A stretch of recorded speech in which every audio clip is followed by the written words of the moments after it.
नमस्कार बंधुरा ज्योति चैनले तुम्हारे स्वागत। तो आज के देखुन आमी बानाबो साबान। तो आमी पाती लेबुर साबान बानाबो। तो प्रथम थेके शेष अब्दि देखते थाकुन एमन कि रकम भावे बानालाम। तो भालो लागले अवश्यई लाइक शेयर एबं कमेंट करे जानाबेन जे केमन हयेछे। तो प्रथमे नियेछि आमी लेबू। तो लेबू निये आमी प्रथमे ओर छिलकाटा छाड़िये नेब। तो आमी एरकम भावे छाड़िये निচ্ছি केनना एटा तो कमला लेबू नय, तो ছাড়তে চাইবে না। তো আমি এরকমভাবে ছাড়িয়ে নিচ্ছি। অথচ আপনারা চাইলে যদি লেবুর রসটা যদি কোনো কিছুতে ইউজ হয়ে যায় তো চোখাটা ফেলবেন না, তো ওইটাও রেখে দিলে ফ্রিজে ঠিক থাকবে। তো ওইটা নিয়েও আপনারা করতে পারবেন। তো আমি প্রথমে ছাড়িয়ে নিচ্ছি লেবুর চোখাটা। তো খুব ভালোভাবে ছাড়িয়ে নেব আস্তে আস্তে, যেন লেবুর রসটা না বেরিয়ে যায়। তো এই দেখুন চোখাগুলো ছাড়ানো হয়ে গেছে। আর কটা আমি পাতাও নিয়েছি, টাটকা গাছের থেকে পাতা তুলে নিয়েছি। তারপরে এটা আমি মিক্সিতে গ্রাইন্ড করে নেব।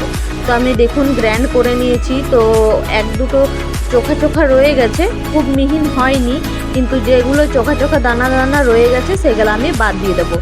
আর একদম যে মিহিন গুঁড়োটা হয়েছে তলায়, ওই তলার গুঁড়োটা আমি নেব, আর ওপরে চোখা চোখাগুলো বাদ দিয়ে দেবো। তো এই দেখুন কত সুন্দর কালারটাও দেখাচ্ছে, আর গুঁড়োটাও ভালো বেশ হয়েছে। তো আমি এদিকে কড়াইয়ে দিয়ে দিলাম জল, এটা গরম হতে দেব। তো এটা আমি হাই ফ্লেমে গরম করতে দিয়ে দিয়েছি, আর একটা পাত্র ওর মধ্যে বসিয়ে দিয়েছি। তো আমি এই দেখুন সাবানের বেশ, আমি এটা অনলাইন থেকে অর্ডার করেছি সাবান বানাবার জন্যে। তো আমি এটাকে পিস পিস করে কেটে নেব। যেহেতু আমি দুটো সাবানের মতো করব, তাই আমি অল্প একটু নিয়েছি। তারপর এটা আমি পিস পিস করে কেটে নেব। ছোট ছোট করে পিস করলে কি তাড়াতাড়ি গলতে সুবিধা হয়, তাই আমি দেখুন ছোট ছোট করে একদম পিস করে নিচ্ছি। একদম পনিরের মতো দেখাচ্ছে, এখনই এত সুন্দর দেখাচ্ছে যে কিছু বলবার নেই। তো আমি ছোট ছোট করে পিস করে নিয়েছি। এবার আমি ওই পাত্রটার মধ্যে দিয়ে দেব। তো দেখুন দেওয়ার সঙ্গে সঙ্গে যেহেতু গরম আছে তো গলতে স্টার্ট করে দিয়েছে। তো আমি নেড়ে চেড়ে এটা গলিয়ে নেব, যেন পুরোটাই ভালোভাবে গলে যায়। আর গ্যাসের ফ্লেমটা আমি এখন কম করে দিয়েছি, যেহেতু জলটা গরম হয়ে গেছে অনেকটাই, আর পাত্রটাও গরম হয়ে গেছে। তো আমি গ্যাসের ফ্লেমটা কম করে দিয়েছি। তো আমি এবার এটা যতক্ষণ না গলছে গ্যাসের ফ্লেমটা চালুই রাখবো, আর এটা ভালোভাবে গলিয়ে নেব। তো দেখুন নারকেল তেলের মতো দেখাচ্ছে গলে। তো খুব ভালোভাবে গোলানো হয়ে গেছে। এই দেখুন একদম পাতলা তেলের মতো দেখাচ্ছে।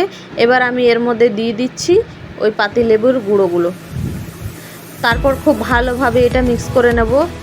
আর গ্যাসের ফ্লেমটা বন্ধুরা চালুই আছে, আমি বন্ধ করিনি। এটা কিছুক্ষণ ধরে এরকম করতে থাকবো, জাস্ট 2 থেকে 3 মিনিটের মতো আমি এটাকে এরকমভাবে নাড়তে নাড়তে মিক্স করে নেব। তারপরে এটা হয়ে গেছে রেডি। এবার আমি গ্যাসের ফ্লেমটা বন্ধ করে দেব। আর এইটা আমি কিছুক্ষণের জন্য এটা ঠান্ডা হতে রেখে দেব নামিয়ে।